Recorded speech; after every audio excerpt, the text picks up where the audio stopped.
Welcome to The Human Code, the podcast where technology meets humanity, and the future is shaped by the leaders and innovators of today. I'm your host, Don Finley, inviting you on a journey through the fascinating world of tech, leadership, and personal growth. Here, we delve into the stories of visionary minds who are not only driving technological advancement, but also embodying the personal journeys and insights that inspire us all. Each episode, we explore the intersections where human ingenuity meets the cutting edge of technology, unpacking the experiences, challenges, and triumphs that define our era. So, whether you're a tech enthusiast, an inspiring entrepreneur, or simply curious about the human narratives behind the digital revolution, you're in the right place. Welcome to The Human Code. Today, we're excited to welcome Ryan Mays, a turnaround specialist and innovation leader with proven track record of transforming high-risk operations into thriving businesses. As Vice President of Professional Services and Operations at FleetCor, Ryan oversees SaaS, delivery, and corporate solutions across North America, consistently driving growth, efficiency, and customer satisfaction. In today's episode, Ryan shares his philosophy of focusing on people, process, and technology to create sustainable change. We'll explore how he's leveraging AI to scale operations, enhance customer experiences, and differentiate in competitive markets. Ryan also highlights the importance of lifelong learning, staying curious, and adapting to rapid technological advancements to remain ahead of the curve. Join us for an inspiring conversation about leadership, transformation, and the practical application of AI in reshaping businesses for the future. Ryan, it's a pleasure to have you. And my first question is, what got you interested in the intersection of humanity and technology? I think my philosophy in my professional roles has been to focus on people, process, and technology. When it comes to strategic initiatives, strategic road mapping, I've keyed in on those three areas. And I have also believed that they're not isolated. They're very much intertwined. When you focus on one, you're impacting the other too. And so I've had a lot of success in my career with developing plans and developing a vision and strategy with an executable according to those three main themes. And so I have always thought that people or team members are aided or enhanced by using technology, not as a replacement of team, because I think ultimately whatever solution you're trying to solve, people in many organizations are considered to be a competitive advantage. And so as you equip them with technology, not only are you enhancing their ability to produce or increase their productivity, but the outcomes or solutions of which they are providing either to an end user or to a customer are much more. And so I think in my journey through continual improvement, Six Sigma, and technologies such as AI, I think there are opportunities to be far more aggressive with finding new ways to do work much more efficient and much more effective. And I think in my experience within the last year and a half with AI, that falls right into my methodology that I've employed for many years, in that AI is not a replacement of a solution per se, but it's a wonderful tool to come to a more effective outcome quicker. And I think it's a nice paradigm to hold that basically we're looking at augmenting what people are doing over the replacement idea. And at the same time, it comes back to this reflective point of when we're working on these things, we're working on them for the sake of ourselves. And I mean that not as a selfish endeavor, but in the endeavor of we're doing it to solve problems that we have today, or we're doing it to create something that we've imagined that doesn't exist today. And to have tools like AI can be really helpful. In the last year, what have you seen as being the roadblocks to your own adoption, or the areas where you thought it was going to be super helpful and it gave you pause? I think some of the roadblocks that I've seen is our team using the deliverables or the output that I'm producing. And that would be across the board on any initiative. But on this one, it's really changing the way that we work. Instead of allowing a team member or a salesperson or an end user on the operations group to solve the problem on their own, we're coming alongside of them and providing them with templates, articles, tools, new ways of working. And so user adoption, I think, is really key. I don't think you necessarily flip the switch overnight to say, now we're going through a new paradigm change and we're going to work this way. But I think you have to see incremental change in progress and communicate those short-term wins. I've always been a big proponent. If you can't acquire transformational change, then at least try for incremental as opposed to doing nothing at all. I think some of the successes that I've seen is from a marketing enablement perspective, providing our team with far more intimate and detailed information on scripts, playbooks, competitive analysis, landscape definition. It really enables them to have much more one-on-one intimate conversations with the customer that are more targeted and more pointed based upon who the end user or the audience really is. And so I think you're using AI to help you to create some of these artifacts. Yes, because we went from, all right, we don't do much to now we have a catalog or a library of content. And I think it's not, to me, the part A or the first part is, okay, now we have content. Now what do we want to do with it? And I think as I begin to take a look into next year, sort of a year two effort, it's really bringing all of that content into a framework of this is how we work going forward. This is the strategy or the real intent in terms of not just what we use, but how we use it. And the end result is a greater value proposition customer conversation. It's more targeted, I think, going forward, as opposed to here's just a data dump. And I think that's some of the things that I'll probably key in on next year to really key in on how we increase our user adoption and really increase our end results as well.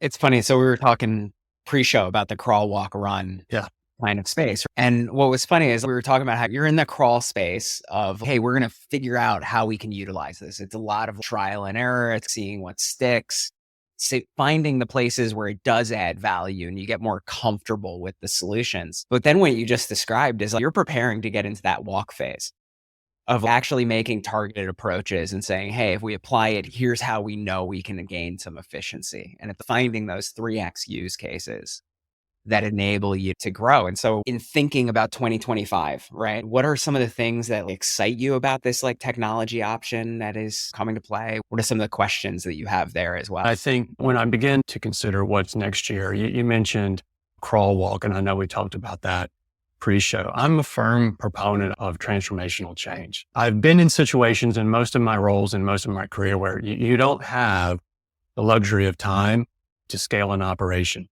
to develop a vision that has some type of an aggressive 18-month roadmap. You've got to move forward and prepare teams for significant scale and scope, full well knowing that they're not prepared for either one. Because I've worked in many organizations and many roles where there are hyper-growth environments, double-digit growth year over year. It would be very easy jokingly to say, well, you know what, I'll just shut this department down for 2 years. We'll retool and then we'll start back up. No, you have to do that while the bus is moving down the road and the wheels are turning. Now, that's a very daunting thought if you've never been in that environment before. But as I've matured throughout my career, I love those environments because it's a wonderful opportunity. You know what? We're going to develop a plan. We're going to really improve our team members' experience by focusing on people, process, and technology, like I said. And within the current company that I'm in now, I do believe that using AI going forward as part of who we are and what we do, that I think is the key going forward. It's not just what I'm doing, leading a particular core function within a business unit. It's more or less transcending to what merchant services has a real opportunity to differentiate itself in the marketplace, not just in terms of its value proposition, but how we work in terms of developing that value and what we do with it to really provide more intimate and more sophisticated solutions to solve our customer problems. And I think that's where AI really comes into allowing us to scale more into that transformative effort like I mentioned. On coming into like the merchant services space as an industry, there are a lot of solutions in the merchant services space for anybody who's taking payments in any form or fashion. And so like to be able to both provide the services in new innovative ways, but additionally to help the customer to understand those services. Because it is somewhat daunting. I spent some time in credit card. What's it when you actually create the credit card? I worked for Barclays for a while. Yeah. We put credit cards on vending machines and help build like Coke's platform as well. And so I've seen it from a number of angles and the complexity of the solutions that are available through your business and that type of solution can be daunting for a customer, but then also understanding it on a monthly basis. It really is. We're more or less working with the retailer or the company, the organization. but there is a customer front end component. The customer is, I'm purchasing fuel, I'm purchasing a product, and I'm swiping my card and then I'm leaving. But that's not the end of the organization's responsibility. There's the entire receiving of that payment. And then there's all of the reconciliation and settlement post-transaction. The customer is long gone. And so what we try to focus on is more of that end-to-end customer experience, not just from the customer's perspective, but also from the organization's perspective as well. And really, to your point, I agree with you. The payments industry, regardless of whether it's fueling industry or another sister type ancillary industry, could be conceived as very commodity based. Everyone provides a point of sale piece of hardware. Everyone provides the payment solution. Everyone wants to provide you with a similar type experience. But what I mentioned before is, what does our organization do differently that really separates us from our competitor base? Our competitor base it's regional, it's geographic, and it's also nationwide or enterprise. So the way we go to market has to vary based upon, are we talking about a national play, or are we talking more of a geographical or a regional play? And getting back to AI, I think that's where we get into much more sophisticated process in terms of defining our markets, defining our landscapes. And then from there, how do we operate within that particular market or landscape differently in the Southeast than we would, say, in California or in the West? Because they operate differently in many ways. But you're right. I think transitioning a thought process into a value from a commoditization type market into more of a specialty, but also focusing on scale and scope, because we have to not necessarily churn through customers. That's not really who we are, but we have to reach solutions faster. And I think that's where AI really comes into play with how we operate our business differently next year. It sounds like you could come up with a nationwide plan, but have some hyper localization because of what AI could help you accomplish. I think you're completely correct, Don. Our enterprise customers generate a certain percentage of our revenue.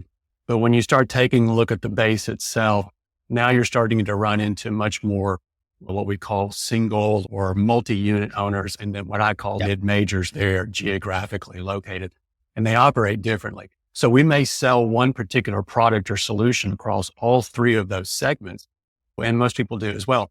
They will use that product differently. And I think that's where we get into much more differentiation without trying to figure out, we'll just go hire 5 more people to run our marketing outfit. That's not really going to happen. And so I think using technology to augment our current team in our base here is really one of the things that I want to key in on next year.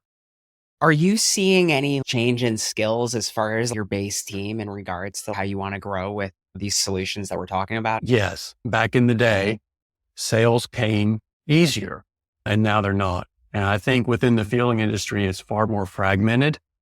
We have a lot of customers and companies that used to work with us that no longer, because they're out of business. And so the other thing that's hindering that is you see a lot of new market. Now they may be national, but they also may be geographic as well. So again, getting back to that market landscape definition is becoming more critical for us. And then pre-show, we talked about within the fueling market, a lot of our customers want to consume solutions in the cloud.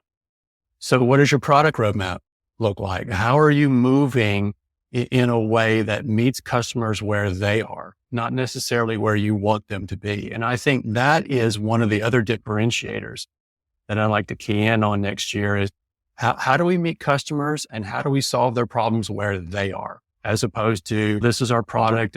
Talking about your product or service and your features is always going to be important, but tying it into solving their problems, I think that's one of the differentiators that really separates a growing company. Yeah. What is that first order problem that your customers are having today that a new payment solution would help with? I know for some of our like service-based or businesses, their customer satisfaction is like number one as far as what's driving decisions. For other payment providers that we've worked with, like their clients are looking for something along the lines of like, how quickly do they have access to their cash? Mm-hmm. What are the problems that your customers are facing that you feel like you could actually solve better with AI today? I think anyone, and we deal with this in our personal lives as well, customer support is usually on page 1, probably towards the top third of the page. If I call you, I want you to pick up a phone. If I email you, I want you to write me back. Customer support is expensive. In my previous organization, the methodology when I moved into that new role was when we have a customer call, we want a team member picking up a phone. That's great. That worked when we were a smaller organization, but if we want to continue to grow, that's probably not going to work. And then we began to do some data analysis. Why are customers calling in? They want to know where their local store is. They want to know if the store is open today or their operating hours. Those were easy ones to automate through an IVR. And for us in the fueling industry, it's somewhat similar. Customer support, you can't hire enough people to pick up on first ring. But what you can do is, what would life look like if we provided customers with self-help? What if we talked about maybe automating some of those recurring questions that are easily answerable? And I think that's one area. I think the other area is really communicating to the customer use cases, white papers, maybe not necessarily the documents themselves, but what are other customers doing in working with us that are helping them run their business more profitably, helping them drive revenue or increase market share. And I think, again, getting into that, how do we somewhat automate or provide additional AI type based resources to provide with our sales team and our support team, really information that gets down to the root cause of why customers are even contacting us to begin with. We're a market leader. We're well known, but really getting beyond the commodity type conversation into problem solving and really solutioning and really growing with customers as they grow. I think those are some of the things that we've had some marginal success with to start. But I think really with AI, really getting into, well, why would customers want to work with us? Why would they not want to work with a regional competitor who might offer them a similar type product at 20% off list price than what we could offer? Now you're getting into not just the total cost of ownership, but the value. Really turning into what you do into we provide value and really turning that into customer speak in terms and in language that they clearly understand. And I think that's the added benefit of what we're seeing with some AI solutions today is that you can have that personalization. You can have that connection to where the client is at and what they're trying to accomplish. I know we're constantly evaluating AI tools in both the solutions that we have that we're currently using, the solutions that we're creating. And one of those spaces that I've always found interesting is that inbound calling. And if somebody's calling us, what are they calling about? And there's two areas to look at this. One, your IVR system today may have some of the solutions. But then additionally, when they do get to a call, the transcript is incredibly valuable. But for somebody to listen in on thousands of hours of phone calls and find the patterns, it's not very effective.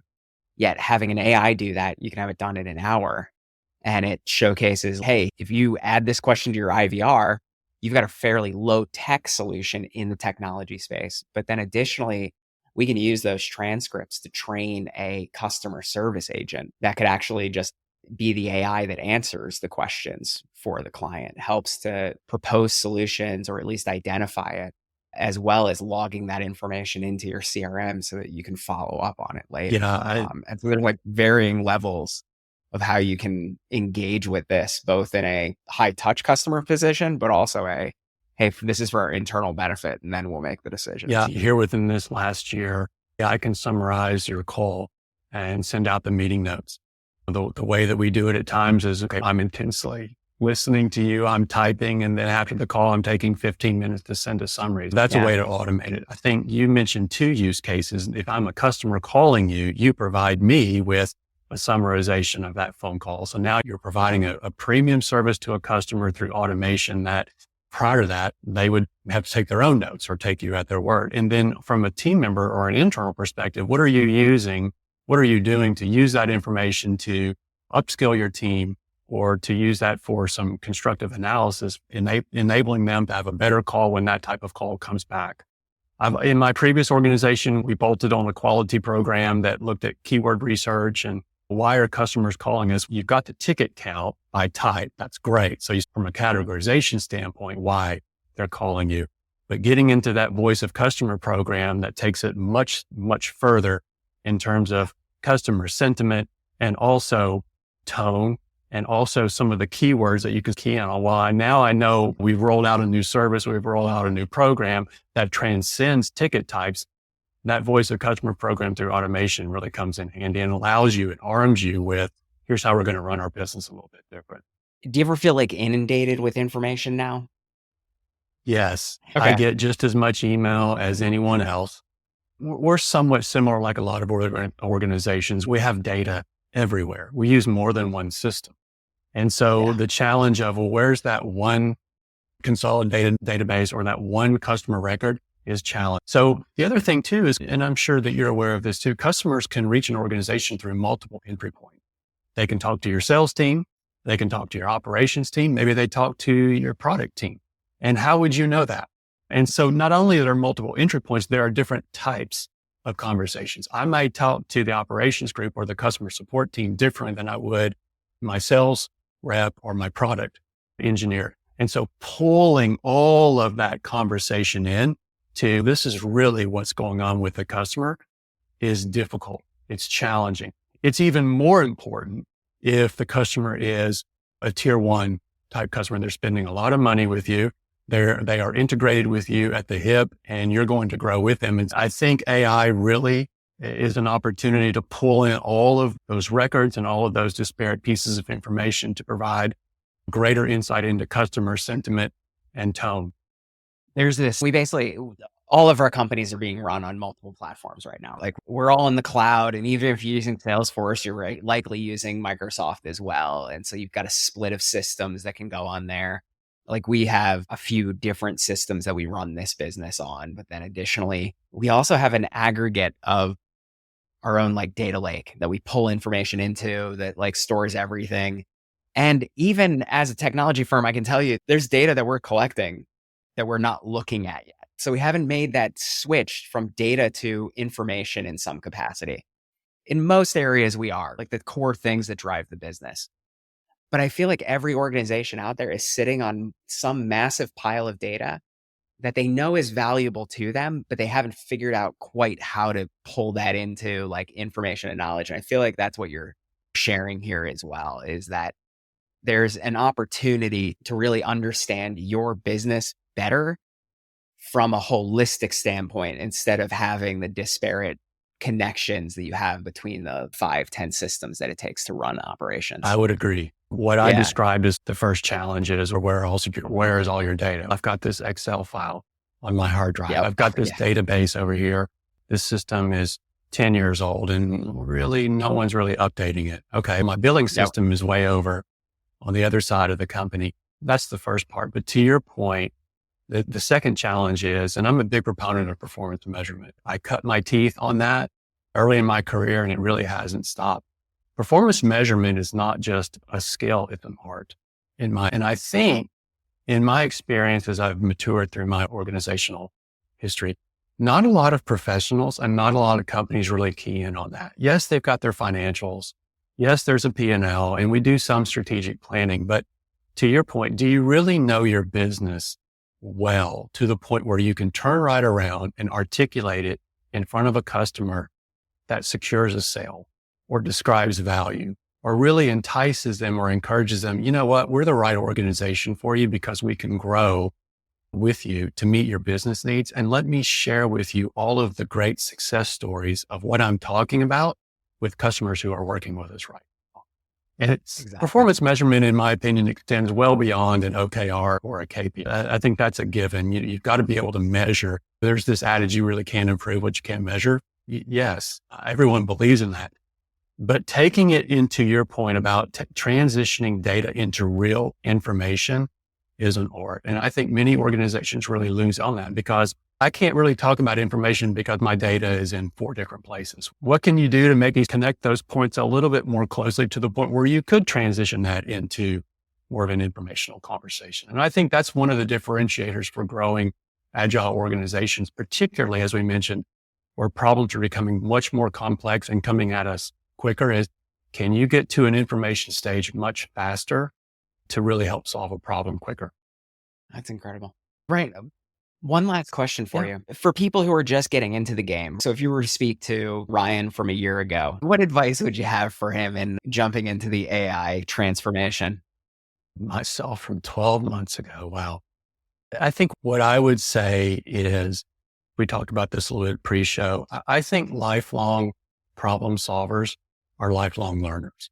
And whether you are in the early years of your career, or whether you're at the midpoint, or whether you're in the back half of your career, which is where I'm beginning to find myself, continual learning and continual development is key. I found this out a little bit the hard way. I've always been a big proponent of continual learning, but I went through a job transition about 7 years ago. I could see it coming, but I couldn't get ahead of it. And I went through a transition and I started to take an inventory of, all right, where's my resume? And you go through the steps. And what I found out was rather sobering, was a lot of my skills and a lot of my credentials and so forth were somewhat aged. And I began to talk through some career counselors and some career coaches, and I was receiving great feedback that sounded different. It was because what I found out was I was behind the curve. I was several years behind. So that was the first part. The second part was I could fix this, but the sobering part was I couldn't fix it overnight. And so from that point, as I went through my search and years subsequent, I made a vow that I was going to try as best as possible not to find myself in a position where I'm maniacally focused on my role and growth of my role, but what am I doing to learn outside of my role, to increase my exposure, to increase my depth of a particular knowledge topic? And what am I doing intentionally to continually develop? And I know we talked about this pre-show. That's where AI came into me. I was introduced to it about 12 to 15 months ago. I got an email from an entrepreneur. Hey, I'm having this product and launch service program. And it was a series of live sessions and recorded YouTube videos. And one of the YouTube videos was on AI. And I thought, well, I'll listen in on this. This will be very interesting. And it was one of those 10-minute.